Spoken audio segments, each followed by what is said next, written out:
ये वही WagonR car है जिसका मैंने लास्ट वीक सर्विस का वीडियो डाला था। इसकी सेकंड सर्विस कंप्लीट हुए अभी एक वीक नहीं हुआ है और देखो आप कार की क्या हालत हो गई है। मेरा फ्रेंड इसको लेके जा रहा था, रास्ते में नीलगाय इसके ऊपर से कूद पड़ी और गाड़ी की ये हालत हो गई। अच्छी बात ये है कि वो दो लोग जो इसमें बैठे थे दोनों सेफ है, दोनों को कुछ भी नहीं हुआ क्योंकि वो बहुत नॉर्मल स्पीड में चल रहे थे। अगर वो तेज स्पीड में होते तो फिर उन लोगों के भी चोट लग सकती थी। अब कार की ये हालत हो गई है तो इसको हमको लेके जाना है बॉडी शॉप, और हमारे डिस्ट्रिक्ट में कोई भी बॉडी शॉप नहीं है तो हम इसको लेके जाएंगे कानपुर। तो हमने टोइंग सर्विस वालों को कॉल किया और उन्होंने अपना एक टोइंग व्हीकल हमारे पास भेज दिया। अब ये व्हीकल लगेगा, इसके ऊपर हम अपनी कार को लोड करेंगे, जो भी पेपर वर्क होता है वो सारी फॉर्मेलिटीज करेंगे। और मैं अब आगे आपको बताऊंगा, इसमें मैं इंश्योरेंस क्लेम वगैरह भी लूंगा और इस व्हीकल को टो करके कानपुर वर्कशॉप तक ले जाऊंगा। और भाई हम लोग को दिल से बुरा लग रहा था क्योंकि कार अभी बिल्कुल नई है इस वजह से।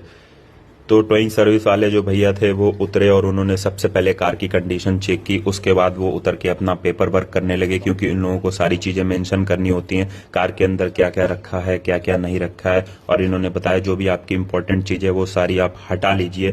सारा पेपर वर्क जब तक इधर कंप्लीट हो रहा था तब तक जो इनके साथ दूसरा बंदा था उसने टोइंग व्हीकल जो था उसको रेडी करना स्टार्ट कर दिया। Thanks for watching and stay connected for more updates.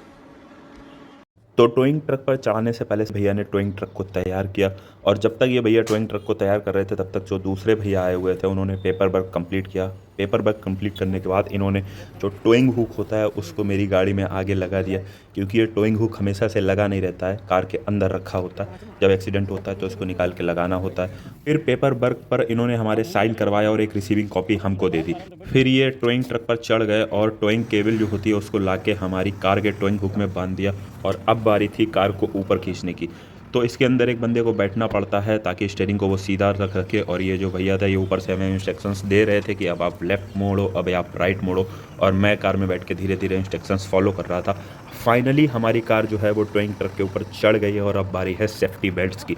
तो भाई कार में इन्होंने काफ़ी तरफ से सेफ्टी बेल्ट लगा रखी है, 3 पहियों में इन्होंने सेफ्टी बेल्ट लगाई है। चौथा ये टोइंग केबल तो कार में बंदी की बंदी है ही।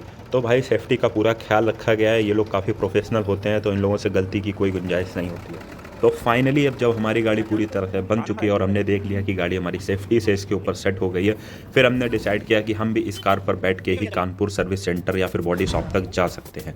तो अब हम निकल दिए हैं रोड की तरफ और भाई गाड़ी चली तो थोड़ा सा स्टार्टिंग में तो डर लगा, लेकिन फिर पता लगा नहीं भाई अच्छे से बंदी है, कोई भी दिक्कत नहीं होगी। अब लोकल रोड पे काफ़ी देर चलने के बाद अब फाइनली आ गया था हाईवे, और हाईवे पर जाने से पहले हम लोगों को थोड़ा सा डर तो लग ही रहा था क्योंकि गाड़ी हिल काफ़ी रही थी। तो हमें ये लग रहा था ऐसा ना हो भाई बीच हाईवे पे गाड़ी हमारी पीछे आ जाए, लेकिन अब हम कर भी क्या सकते थे क्योंकि कार में पीछे बैठे हुए थे तो कुछ बोल भी नहीं सकते थे।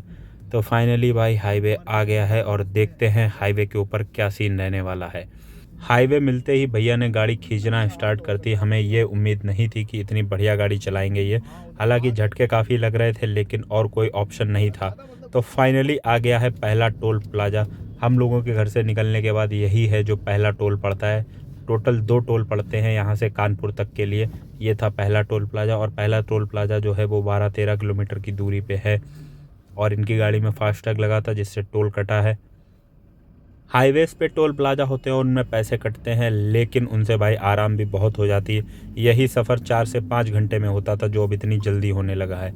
तो भाई हाईवे पे चलते चलते हमें एकदम से याद आया कि क्यों ना हम चेक करते हैं कि कितने के स्पीड में ये ट्रक चल रहा है। तो और कोई ऑप्शन तो था नहीं हमारे पास, तो हमने मोबाइल में जीपीएस ऑन किया और उसमें चेक किया कि कितने की स्पीड से ये ट्रक चल रहा है। तो इसमें कॉन्स्टेंटली स्पीड आ रही थी 56, 57 और कई बार बीच में स्पीड जो है वो 65 तक गई। तो यानी कि एवरेज स्पीड 50 प्लस चल रहे थे भैया। हाईवे के ऊपर जितने भी ट्रक्स और बसेस थे उन सबसे ज़्यादा तेज़ चल रही थी हमारी ये टोइंग वैन, क्योंकि भैया जो थे ना वो बेहतरीन ड्राइवर थे। ये देखो आप एक बस है हमारे बगल में और अब हम इसको ओवरटेक करने वाले हैं।